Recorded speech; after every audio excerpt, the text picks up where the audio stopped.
Hey guys, DBWhatIfs here, back with part 7 of the Android series. Last part we left off with Goku and Krillin defeating Booyan in Muscle Tower, as Goku is about to face off against General White.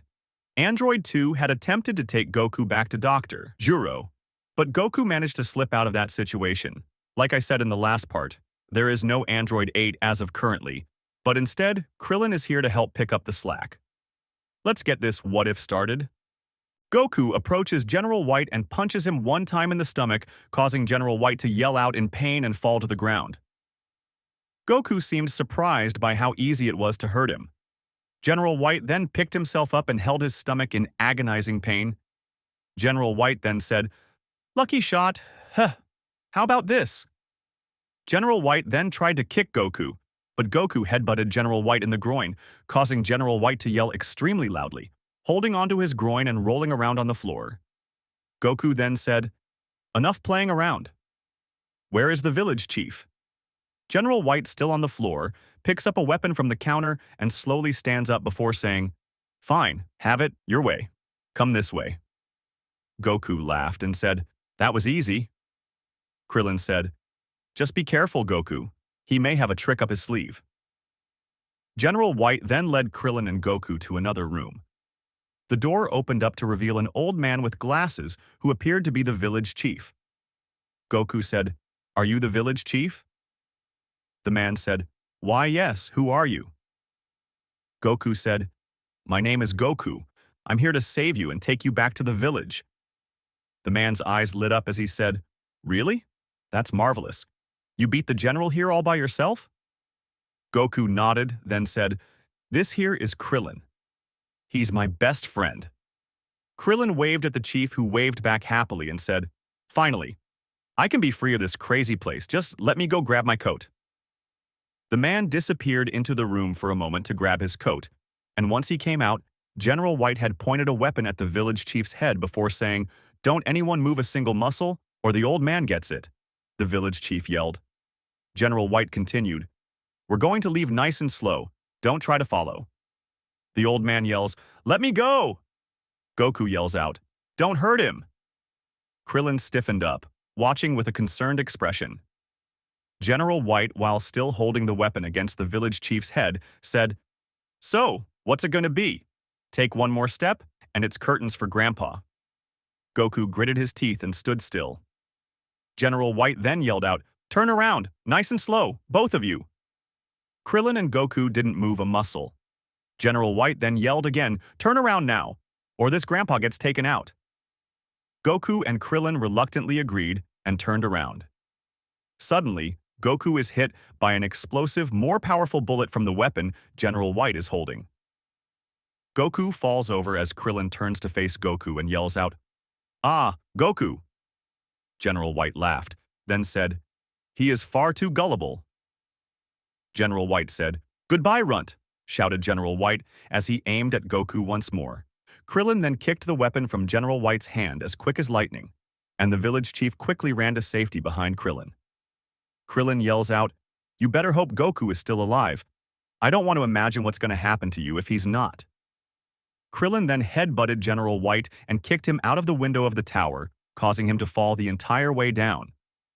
Krillin ran over to Goku where the village chief was holding him. Goku's eyes opened slowly as the sun began to rise. Krillin put Goku on his back and along with the village chief returned to Jingle Village. Suno saw them coming into town as she happily ran up to Goku cheerfully. Back at the Red Ribbon Army headquarters, Dr. Gero was tinkering with a machine when Android 2 approached with a dent in his stomach and a dent in his head.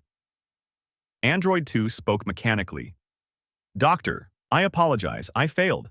I have received too great of damages to continue the pursuit." Dr. Gero turns around to face the android, and Dr. Gero then said, "Status report." Android 2 stated, "Structural damage to Piece A-47, A-42, A-41, and B:7-12.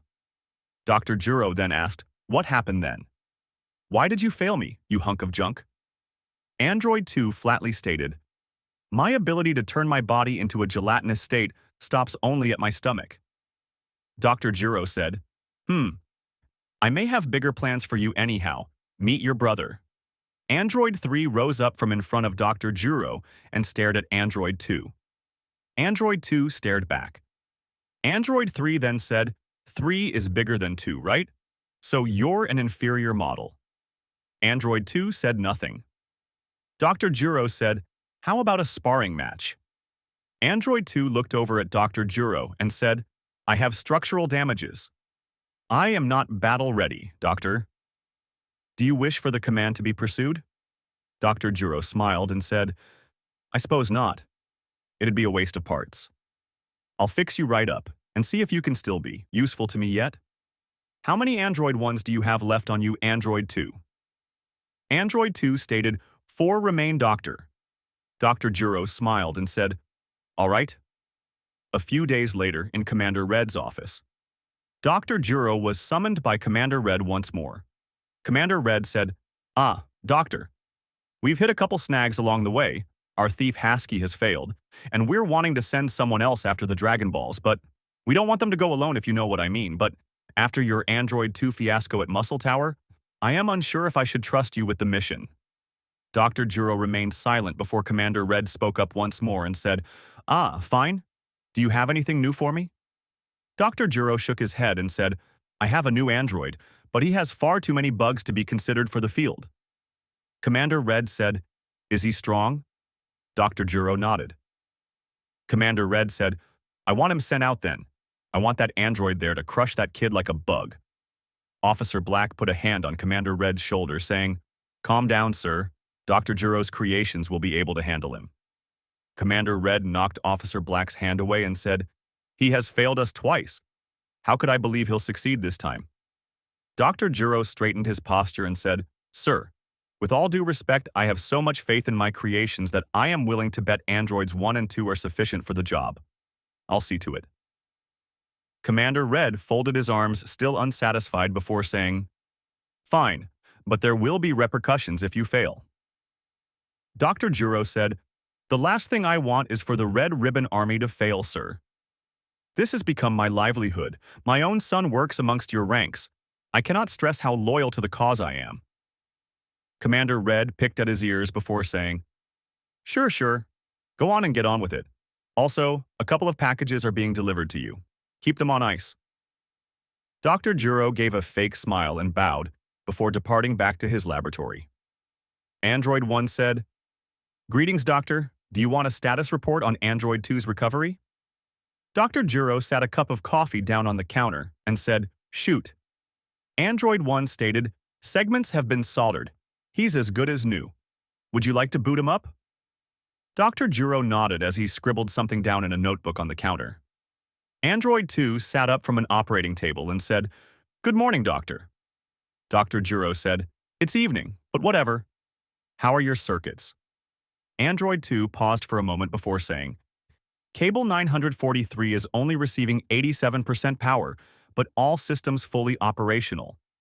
Android 1 said, Android 2's Cable 900.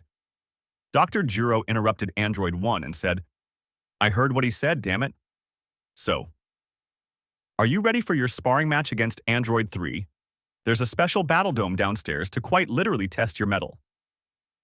Android 2 stated, if that is the doctor's command, then I shall make preparations.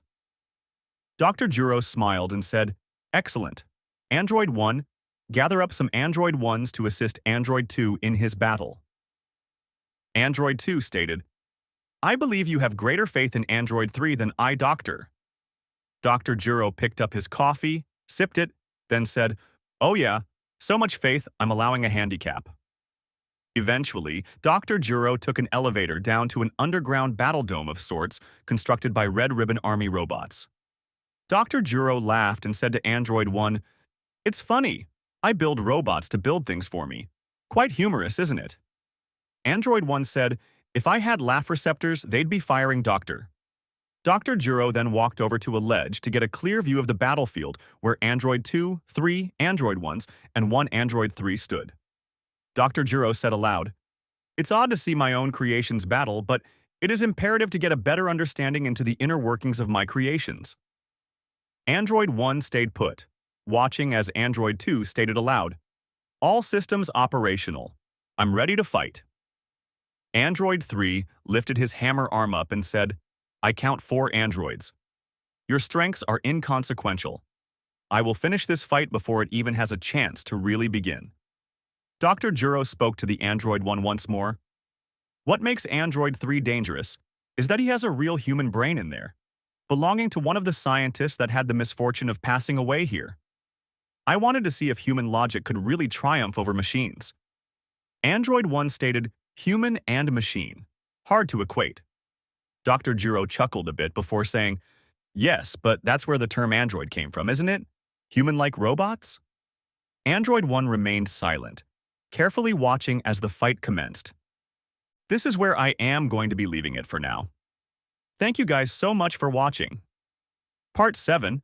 I wanted to give more character to Dr. Gero's character. I believe he had a slow downfall that eventually drove him to what he does and acts like in the future. I like having an Android 1 be his assistant almost. He has shown disdain for human scientists in the past, so I figured this would be a funny trade-off. They seem to complement each other well, but let me know what you think.